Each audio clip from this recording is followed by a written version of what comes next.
Në mes të tensioneve të vazhdueshme që Kina ka pasur me Shtetet e Bashkuara për shkak të tarifave të vendosura nga administrata Trump, Pekini është duke bërë përpjekje për të përmirësuar raportet me Bashkimin Evropian. Si pjesë e këtyre përpjekjeve, Kina dhe Parlamenti Evropian janë në fazën finale të diskutimeve për heqjen e sanksioneve të vendosura ndaj disa ligjvënësve të Parlamenti Evropian. Sipas një zëdhënësi të PES, diskutimet me autoritetet kineze po vazhdojnë dhe janë drejt fundit. Ai pohoi se presidentja e Parlamentit Evropian, Roberta Metsola, do të informojë krerët e grupeve politike kur autoritetet kineze të konfirmojnë zyrtarisht heqjen e sanksioneve.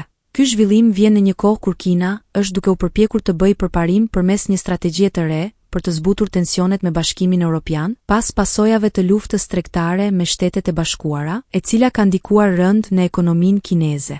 Në vitin 2021, Kina kishte vendosur sanksione ndaj disa anëtarëve të Parlamentit Evropian në përgjigje të masave të ngjashme të Brukselit kundër zyrtarëve kinezë për shkelje të drejtave të njerëzit në provincën Xinjiang, duke përfshirë abuzimet ndaj ujgurëve dhe grupeve të tjera etnike muslimane. Përgjigja e Parlamentit Evropian kishte qenë ngrirja e ratifikimit të marrëveshjes gjithëpërfshirëse të investimeve Bashkimin Evropian-Kin, që kishte për qëllim thellimin e bashkëpunimit ekonomik midis dy palëve. Tani, duke përpjekur të përmirësojë marrëdhëniet e tij me Evropën, Pekini ka shfaqur gatishmërinë për të hequr sanksionet ndaj ligjvënësve të PES, një hap që mund të sjellë një hap të rëndësishëm për normalizimin e marrëdhënieve midis dy fuqive ekonomike. Ky zhvillim ka krijuar shpresa për një rikthim të mundshëm të bashkëpunimit të plot mes dy tregjeve të mëdha të botës.